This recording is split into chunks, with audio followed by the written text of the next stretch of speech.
Hello friends, मेरा नाम है आदर्श मिश्रा और आप सभी का स्वागत है मेरे यूट्यूब चैनल पे। दोस्तों, आज की इस वीडियो में हम देखने वाले हैं कि सीएसएस के थ्रू आप अपने HTML वेब पेज पे एक बैकग्राउंड इमेज कैसे सेट कर सकते हैं। किसी भी डिवीजन या पूरे वेब पेज के पीछे आप एक बैकग्राउंड इमेज कैसे डाल सकते हैं एंड बैकग्राउंड इमेजेस से रिलेटेड कुछ प्रॉपर्टीज के बारे में हम देखेंगे। तो दोस्तों, चलिए इस वीडियो को स्टार्ट करते हैं। तो दोस्तों, मैंने ये बेसिक सा स्ट्रक्चर बना रखा है एंड सीएसएस में फिलहाल मैंने कुछ भी नहीं लिखा हुआ है। सो हमारा जो कंटेंट है पेज का वो एम्प्टी है, क्योंकि जो भी हम करने वाले हैं वो सब हम सीएसएस के थ्रू करने वाले हैं। तो चलते हैं अपने सीएसएस फाइल में एंड मैं अपने इस वेब पेज को क्रोम में ओपन कर लेता हूँ। सो यहाँ पे आप देख सकते हैं बिल्कुल ही ब्लैंक है ये। सो अब चलते हैं अपनी स्टाइल शीट में, जिसको मैंने अपनी फाइल से लिंक किया हुआ है यूजिंग द लिंक टैग। तो अब स्टाइल शीट में आने के बाद में सबसे पहले मैं क्या करूंगा, जो बाय डिफॉल्ट पैडिंग और मार्जिन होता है उसे निकाल दूंगा। सो उसके लिए मैं यूज करूंगा यूनिवर्सल सिलेक्टर का और P0 कर दूंगा एंड मार्जिन भी 0 कर दूंगा। सो अब आपको जैसे कि पता ही होगा, मैंने आपको बताया था जो हमारा कंटेंट डिस्प्ले होता है हमारे वेब पेज पे वो होता है हमारे बॉडी टैग के अंदर का। तो अब मैं बॉडी टैग में बैकग्राउंड इमेज सेट करूंगा।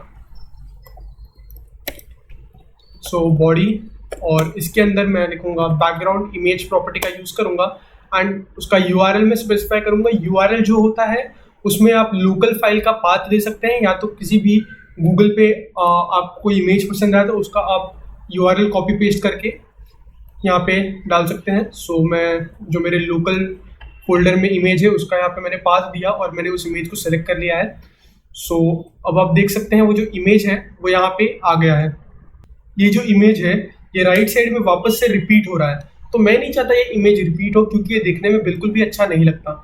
सो रिपीटेशन को ब्लॉक करने के लिए कभी कभी आपकी इमेज का हाइट कम होता है, कभी कभी आपकी इमेज का विड्थ कम होता है, तो उसकी वजह से वो इमेज पूरे बैकग्राउंड को कवर करने के लिए रिपीट होता है। सो उस रिपीटेशन को बंद करने के लिए, या कभी कभी अगर आप कुछ किसी सॉलिड कलर का यूज कर रहे हैं, थोड़ा बहुत स्पेस बच रहा है, तो आप रिपीटेशन का यूज करके उसे डुप्लीकेट कर सकते हैं अपने राइट लेफ्ट या जिस भी डायरेक्शन में आप चाहें। सो उसके लिए हम यूज करते हैं बैकग्राउंड रिपीट प्रॉपर्टी का। सो बैकग्राउंड रिपीट में आप देख सकते हैं क्या क्या उसके वैल्यूज हैं। So no repeat, repeat, repeat X, repeat Y. So अगर आप रिपीट कर दे तो वो जिस भी डायरेक्शन में रिक्वायर्ड होगा अपने आप रिपीट हो जाएगा। नो रिपीट करेंगे तो सभी रिपीटेशन बंद हो जाएंगे। अगर आप चाहते हैं रिपीट करना तो आप स्पेसिफाई कर सकते हैं रिपीट एक्स, एक्स रिपीट या वाई रिपीट। सो इससे अब क्या होगा कि ये जो इमेज है वो रिपीट नहीं होगा, सिर्फ एक ही बार ये इमेज दिखेगा। एंड अब आप देख सकते हैं क्योंकि हमारे इमेज का विड्थ उतना नहीं था इसलिए वो रिपीट हो रहा था। तो नो रिपीट करने पे अब ये स्पेस ब्लैंक है।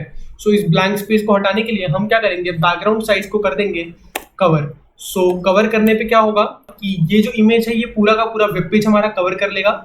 सो अगर समझ लीजिए आपके इमेज की हाइट कम थी, या आपका इमेज जो है वो ऊपर नीचे जा रहा है, नीचे स्पेस बच रहा है, या आपको इमेज की हाइट स्पेसिफाई करनी है तो आप हाइट एट्रीब्यूट का यूज कर सकते हैं। और अगर आप चाहते हैं कि फुल साइज इमेज हो तो आप उसमें 100 VH दे सकते हैं।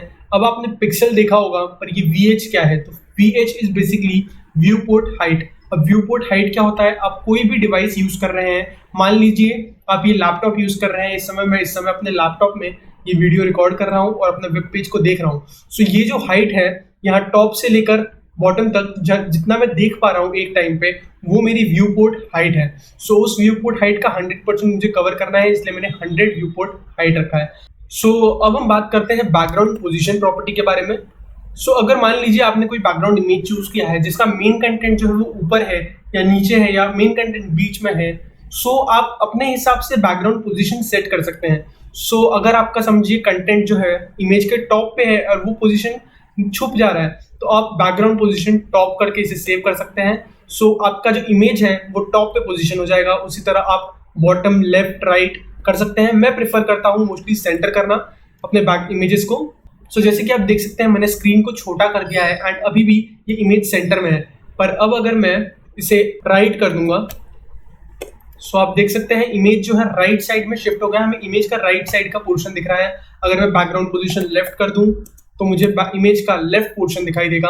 सो इसलिए मैं प्रेफर करता हूँ सेंटर करना, जिससे वो इमेज जो है अपने हिसाब से, साइज के हिसाब से हमेशा सेंटर में पोजीशन रहे। सो अगली प्रॉपर्टी जो है वो है बैकग्राउंड अटैचमेंट। सो इसका मैं एक एग्जांपल आपको दिखाने की कोशिश करता हूँ।